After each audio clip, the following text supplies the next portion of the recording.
ఓం మహాగణాధిపతయే నమః. ఓం గురుభ్యో నమః. ఓం శ్రీమాత్రే నమః.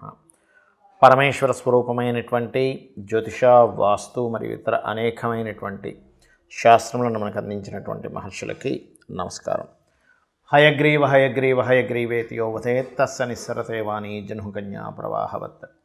అరుణాం కరుణాతరంగితాక్షీం ధృతపాశాంకుశపుష్పబాణచాపాం అనిమాదిభిరావృతాం మయూకైః అహమిత్యేవ విభావయే భవానీం. శ్రీమాత్రే నమః.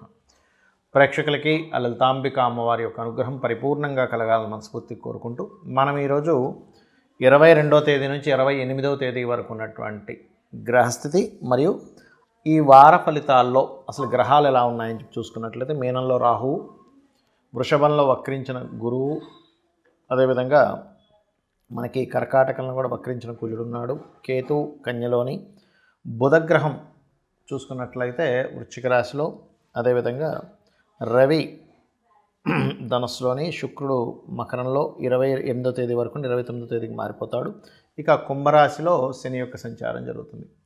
ఈ యొక్క గ్రహస్థితిని అనుసరించి ద్వాదశ లగ్నాల వారికి, లగ్నం తెలియని వారు రాశి వారికి ఏ విధమైనటువంటి ఫలితాలు జరగనున్నాయి, అదేవిధంగా వారు ఎటువంటి విషయాల పట్ల జాగ్రత్త వహించాలి అనేటువంటి విషయాల్ని మనం ఇప్పుడు తెలుసుకుందాం.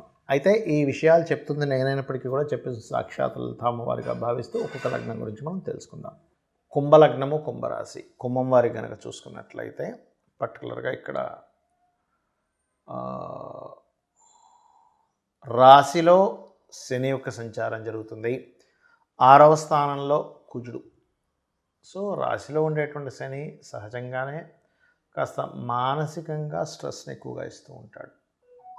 రాశి అయితే ఒకవేళ లగ్నమైనా కూడా కొంతవరకు మందత్వం, అంటే ఏం చేయాలన్నా కాస్త బద్ధకము, ముందుకు వెళ్ళలేకపోవడం, ఇట్లాంటివి ఎక్కువగా ఇస్తూ ఉంటాడు. కాకపోతే విదేశాల నుంచి రావాల్సిన ధనం ఏదైనా సరే కొంతవరకు రావడము, ఆన్లైన్లో చేసేటువంటి బిజినెస్ల ద్వారా కలిసి రావడం అనేటువంటి చాలా స్పష్టంగా చూపిస్తుంది.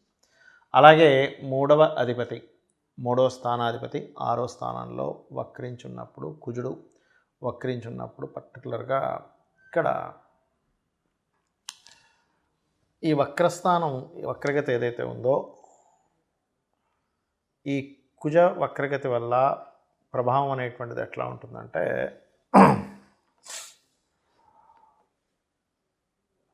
రుణ సంబంధించినటువంటి విషయాల్లో కొంతవరకు స్ట్రెస్ అనేటువంటిది చూపిస్తుంది. మరియు 4వ స్థానాధిపతి ఎప్పుడైతే 12వ స్థానంలో ఉన్నాడో, ఇది పర్టికులర్గా ఇది ఇచ్చేటువంటి రిజల్ట్స్లో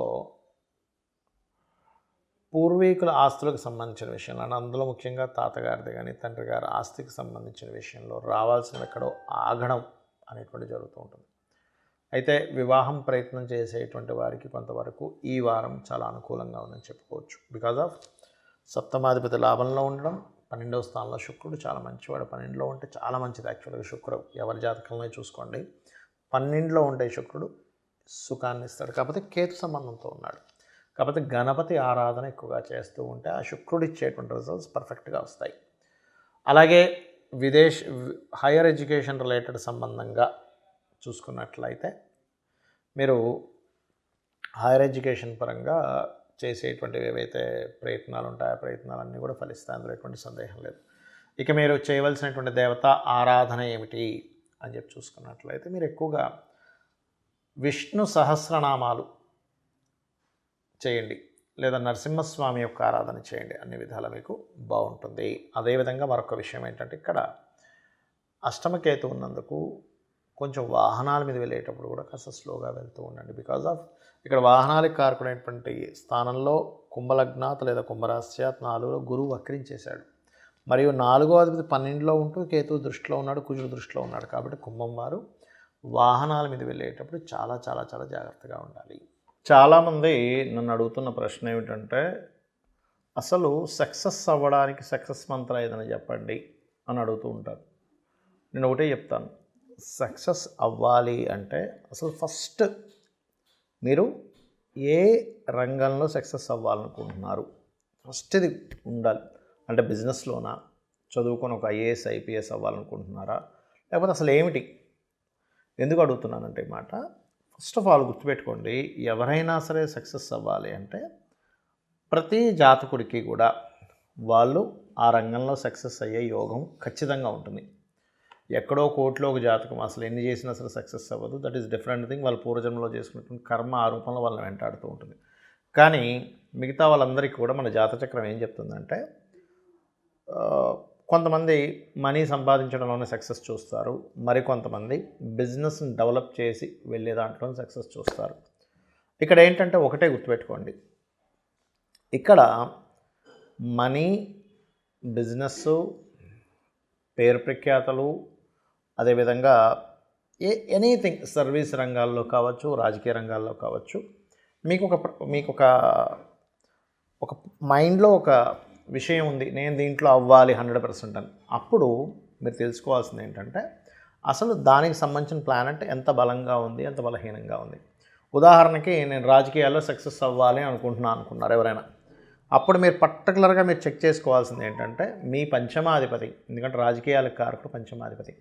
రాజకీయం అంటే చాలామంది అనుకుంటారు ఏదో మాయ మసిపూసి చేయడం అనుకుంటారు. కాదు, అది మాయ చేసి మసిపూసి చేసేది రాజకీయం అంటారు. రాజకీయానికి అసలైనటువంటి అర్థం చాలా చిన్న టెక్నిక్తో పెద్ద సమస్యను తీర్చడం, దాన్ని రాజకీయము అంటారు.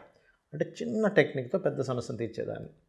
అంతేగాని పాలిటిక్స్ ఆడుతున్నాడు, వీడు పెద్ద రాజకీయం ఆడుతున్నారంటాం, దాని ఒక బూతులా మారుస్తున్నారు ఇవాళ రేపు. అది కాదు. అలాంటప్పుడు మీకు పంచమాధిపతి బాగుండాలి. పంచమం అంటే తెలివితేటలు. అలాగే రవి బాగుండాలి. వాళ్ళు స్ట్రెంగ్త్గా ఉన్నారా లేరా, మీరు రాజకీయాల్లో రాణించాలంటే సూర్య ఆరాధన ఎక్కువగా చేయండి. రాహు ఆరాధన కూడా చేయాలి ఇవాళ రేపు ఉండేటువంటి, ఎందుకంటే ఇవాళ రేపు ఉన్నటువంటి రాజకీయాలు రాహు సంబంధంగా ఉన్నాయి. దుర్గా ఆరాధన చేయండి. అలా కాదండి, నేను ఒక ఫుడ్ ఇండస్ట్రీలో ఉన్నాను, ఫుడ్ ఇండస్ట్రీలో నేను బాగా పైకి రావాలనుకుంటున్నాను, లేనట్లయితే ఒక ఎక్కువగా తిరిగేటువంటి సంబంధించినవి అంటే ఫుడ్ కానీ తిరిగేటువంటి ట్రాన్స్పోర్టింగ్ రిలేటెడ్ వీటిలో ఉన్నాను, అది జాబ్ చేస్తున్నానా లేకపోతే బిజినెస్ చేస్తున్నా, ఎనీథింగ్ నేను రాణించాలంటే ఒకటే, చంద్రబలం పెరగాలి. చంద్రబలం పెరిగితేనే మీరు అందులో రాణిస్తారు. At the same time Annapurna Ashtakam చేయండి, 100% మీరు సక్సెస్ అవుతారు. ఇక మూడవది గుర్తుపెట్టుకోండి, మూడో విషయం ఇక్కడ ఈ యొక్క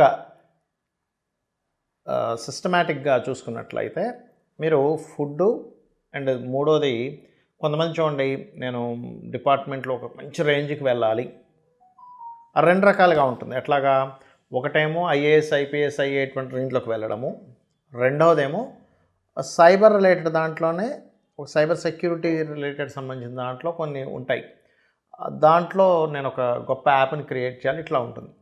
లేదా నేను చాలా స్ట్రాంగ్ అవ్వాలనుకుంటుంది. అలాంటప్పుడు మేము మార్స్ స్ట్రాంగ్ అవ్వాలి అంటే కుజుడు స్ట్రాంగ్ అవ్వాలంటే కుజగ్రహానికి at the same time Subrahmanyeshwara స్వామిని లేదా ఆంజనేయ స్వామి యొక్క ఆరాధన చేయడము, ఇది గుర్తుపెట్టుకోండి. ఇక మరికొంతమంది బిజినెస్లో సక్సెస్ అవ్వాలి లేదా నేను చదువులో సక్సెస్ అవ్వాలనుకుంటారు. వాళ్ళకి 4th లార్డ్ అంటే 4వ స్థానము, 11వ స్థానం బిజినెస్లో సక్సెస్ని ఇస్తుంది, ముఖ్యంగా 11వ స్థానం ధనాధిపతి, ఇవన్నీ కూడా ఉంటాయి. ఇంకా చెప్పాలంటే ఇట్ ఏ సేమ్ టైం మీరు ఏ బిజినెస్ చేద్దాం అనుకుంటున్నారో ఆ బిజినెస్ ద్వారా మీకు యోగం ఉందా లేదా ఈజ్ మోస్ట్ ఇంపార్టెంట్, గుర్తుపెట్టుకోండి. అలాగే మరొక విషయం ఏంటంటే, ఇక్కడ బిజినెస్ రిలేటెడ్ సంబంధించినటువంటి అంశము, అదేవిధంగా మరొక విషయం ఏంటంటే చదువు సంబంధించిన అంశం రెండు కూడా ఇచ్చేది బుధగ్రహమే. ఈ బుధుడు కనుక స్ట్రాంగ్గా ఉన్నాడు అంటే మీకు బాగా యోగిస్తుంది. అలాంటప్పుడు విష్ణు సహస్రనామాలు చేయాలి. లేదండి నేను ఒక స్కూల్స్ కాలేజెస్ మెయింటైన్ చేద్దాం అనుకున్నాను, అందులో నేను సక్సెస్ అవ్వాలనుకుంటున్నాను అంటే గురుగ్రహ బలం పెరగాలి. క్రియేటివ్ రిలేటెడ్ సినిమా ఫీల్డ్లోకి వెళ్దాం అనుకుంటున్నాను, లేనట్లయితే నేను ఒక క్రియేటివ్గా నా యొక్క జీవితాన్ని ముందుకు తీసుకెళ్దాం అనుకుంటున్నాను, ఫ్యాషన్ రిలేటెడ్గా తీసుకెళ్దాం అనుకుంటున్నాను అన్నప్పుడు శుక్రబలం పెరగాలి.